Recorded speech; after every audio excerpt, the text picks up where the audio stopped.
Welcome back, Year 9, to your 8th lesson on your World War module. The driving question for today's lesson will be, how well did Brits cope with the battle for the skies? We have moved on from looking at the reasons and the outcomes of the leaders of Allied nations adopting a policy of appeasement against Adolf Hitler, and are today going to be focusing on how well British citizens coped with aerial bombardment, with the Battle of Britain and the Blitz, citing specifically the Blitz spirit. The first thing I would like you to do, as I will ask in all of these lessons, is to complete the Knowledge Organizer quiz labelled L8 Knowledge Organizer quiz in order to recap your learning from last lesson. Please pause the video now to complete this. Battle of Britain. Because the British Army had retreated from Dunkirk in France, Britain and Germany could not fight each other in a conventional, which means normal, way. The land war became an air war. In order to invade Britain via boats, the German army needed air superiority. This would allow them to do three things: attack the Royal Navy from the air, support German troops once they had crossed the Channel, and to drop paratroopers over England. Battle of Britain. The Royal Air Force had to defeat the German Luftwaffe, which is their version of the Air Force, in order to prevent German air superiority. Now, there were desperate odds in July 1940. The Luftwaffe had 2,600 aircraft, whereas the RAF Fighter Command only contained 640. They were nicknamed the Few. Nearly 3,000 RAF pilots served with Fighter Command. 595 pilots were from British Dominions and occupied European or neutral countries in other British territories. The average age of an RAF pilot in 1940 was only 20, so very, very young and not particularly experienced at flying. The average pilot officer's annual salary, though, was roughly equivalent to just over £30,000 today. It's £264 in 1940. Aircraft and men lost, July to October 1940. The RAF lost 1,023 aircraft, but in comparison the Luftwaffe lost 1,887 aircraft. In terms of command pilots, the RAF lost a total of 544. However, the Luftwaffe lost 2,600. So a massive disparity between those two numbers in terms of how many pilots came back from each force. I would now like you to watch the video entitled RAF Fighter Pilots World War II, which can be found in the material labelled L8 Resources. Whilst watching the video, I would like you to answer the questions which can be found in the assignment entitled L8 Task Sheet under Task 1. Now we are moving on to the Blitz. The German High Command decided to change tactics. If they were winning the Battle of Britain, the Luftwaffe could try to win the war by bombing British cities. At first, they aimed for important industrial sites. Factories, docks, railways and warehouses were the primary targets.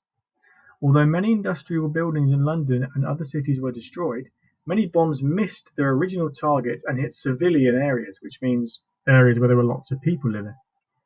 Sensing that this would demoralise the British public, the Luftwaffe switched tactics again and began attacking residential areas.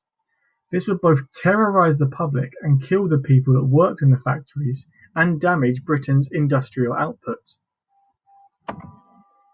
I would now like you to watch the video entitled The Blitz 1940 to 1941, which can be found in the material labelled L8 PowerPoint and Videos. Whilst watching the video, answer the questions which can be found in the assignment entitled L8 Task Sheet under Task 2. The Blitz begins. The afternoon of the 7th of September 1940 was glorious.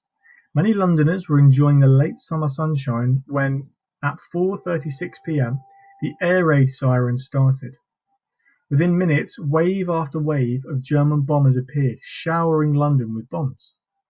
The terraced houses in the East End, near to the factories and the docks, suffered most. Many men, women and children were appallingly injured. Others were blown to pieces. Only a foot, a hand, or a piece of raw flesh remained of some people. The "all clear" didn't sound until 5 a.m. the next morning. The Blitz had officially begun. During these first 12 hours, 436 people were injured. 2 months of nightly bombing in London followed.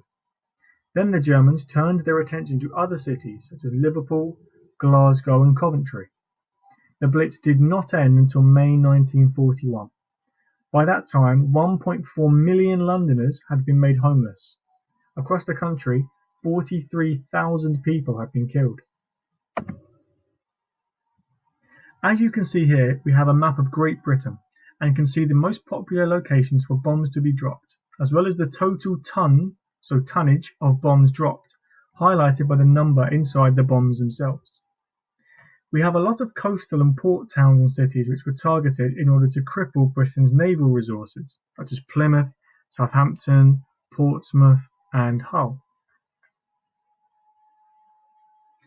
But we also have a large number of bombs being dropped on big cities where there were more people and, importantly, lots of factories which were helping to supply the troops on the front line. In fact, London on its own took more tons of bombs dropped on it than every other UK major city combined, which is staggering at 19,000. This was done to demoralise the public and to destabilise the country by bringing its capital city into ruins.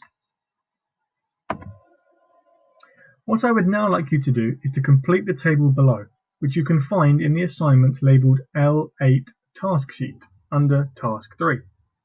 We are going to go through a number of sources, and what I would like you to do is to fill out your table, completing each column in turn, describing an aspect of the source in relation to the Blitz.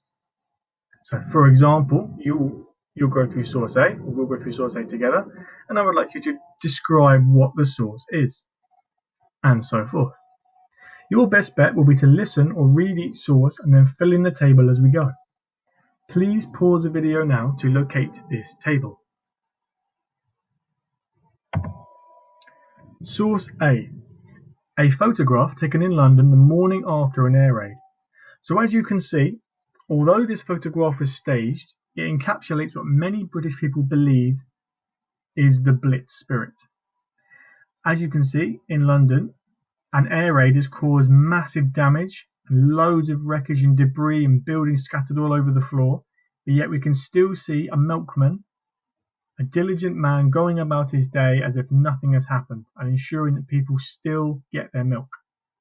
Now, as I said, even though this is a staged video and it was taken over only for the purposes of this photo, it just proves that a lot of people in London were still carrying on as they were supposed to, doing their best work and making the best of the horrendous situation they were being put in. Source B. A poster produced by the government in 1940.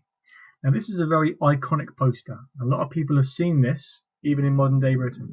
Keep calm and carry on. This was produced by the government in order to encourage soldiers and in order to motivate soldiers that they must keep going no matter the consequences and no matter how difficult things may seem. It was a sort of national motto at the time to make sure even people at home, no matter the air raids or the bombing that was going on, or the people in the front line dealing with all the horrors of war, that everyone in the country was to be united under the slogan, keep calm, take a nice deep breath, and carry on doing what you are supposed to be doing. Source C. People sheltering in an underground tube station during an air raid in November 1940. Now, it wasn't always easy for people to get around London, especially when an air raid went off. You would have to get underground as quickly and as safely as possible in order to avoid being bombed. So sometimes, unless the all clear was given, you would have to stay underground or stay well hidden for hours and hours and hours on end. And as you can see in this example, a number of people have had to shelter in a tube station, a London tube station, where there are no trains, in order to avoid being bombed on the surface. Again, just showing you the resilience of people and how far people will go to make sure they are safe and they keep calm and they carry on about their day. Source D. A diary entry written by a woman living in London during the Blitz in 1941. Last night was one of the worst nights of bombing. The Germans came from about 10 p.m. just after I had gone to bed. I only just had time to get the children dressed before the streets started getting hit. We ran into the underground, and there was a lot of pushing and shoving as everyone was very scared. We had no choice but to stay down there all night in the cold on the hard floor. We entertained ourselves by singing together, and that made us all feel better. The next morning I was very grateful that my house was still standing, but others had not been so lucky. We heard from the police that at least 100 people died last night, but that the Germans had lost a lot of planes too, which made me feel proud of our pilots in the RAF. Source E. A police report dated 2nd of December 1940. We arrested 5 men last night because they were looting, stealing from a house that was empty due to the bombing. The men said they were looking for food because they and their families were hungry. The war is starting to make people desperate as everybody is having to cope without enough food, and many have been made homeless. There is a plus side to the damage, and that is that with so many poor quality houses wrecked, the government will have to build better houses after this war is finished.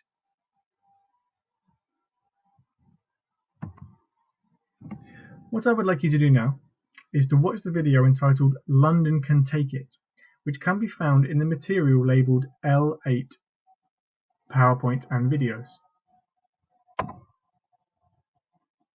Now, for this task, what I would like you to do is to read through and complete this table below, which can be found in L8 task sheet under task 4, and simply state in the second column whether you think London can or can't take being bombed based on the information from each of the 4 sources. Please pause the video now to locate this table. Source A. I just went down to the postern. When I came back, my street was as flat as this here wharfside. There was just my house, part of my house. My missus was just making me a cup of tea for when I came home. She were in the passage between the kitchen and the wash house, where it blowed over. She were burnt right up to her waist. Her legs were just 2 cinders, and her face, the only thing I could recognise her was one of her boots. I'd have lost 15 homes if I could have kept my missus. Hull Air Raid Warden. Source B. Down came the bombs. You could hear the planes going over the top with a low whistling sound. After a moment or two, they started in with the incendiaries, bombs, and dropped a Molotov over the docks. There was fire in every direction. The city was turned into an enormous, loosely stacked furnace, belching black smoke. London Air Raid Warden, speaking in January 1941. Source C. All reports from London are agreed that the population is seized by fear. The Londoners have completely lost their self-control. Nazi-controlled French radio, 1940. Source D. The British nation is stirred and moved as it never has been at any time in its long and famous history, and they mean to conquer or to die.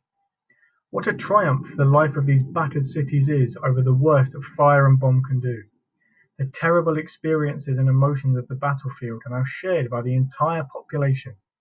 Old men, little children, the crippled, the veterans of former wars, aged women, the hard-pressed citizen, the sturdy workman with his hammer in the shipyard, the members of every kind of ARP service are proud to feel that they stand in the line together with our fighting men. This, indeed, is a grand, heroic period of our history, and the light of glory shines upon all. Now, we're going to have a go at answering an 8-mark question. For this 8-mark question, which can be located by finding the assignment labelled L8 exam question, I have helpfully provided you with this checklist to make sure that if you cover each point in sufficient detail, you can achieve full marks. This information is also included on the document in order to help you. Explain how the Blitz affected the people of London, 8 marks. You'll need to explain what the Blitz was and how it occurred. You'll need to describe a negative impact of the Blitz. Explain how this affected people. Then you're going to need to describe a positive impact of the Blitz. Explain how this was an advantage, or how this affected people. What was the most significant effect of the Blitz? explain how the Blitz was supposed to end the war, and then finally explain why it didn't.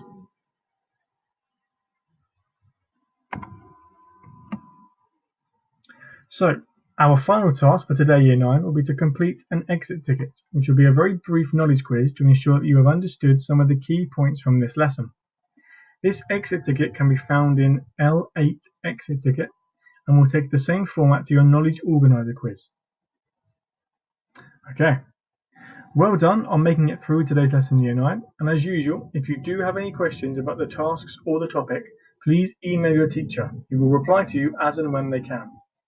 For next week's lesson, we will be taking a closer look at a pivotal invasion attempt by the Nazis, known as Operation Barbarossa, to take over the Soviet Union, aka Russia, and expand Germany's Lebensraum, which we all know what that means by now, in the east, and continue to fulfill Hitler's master plan for German global dominance.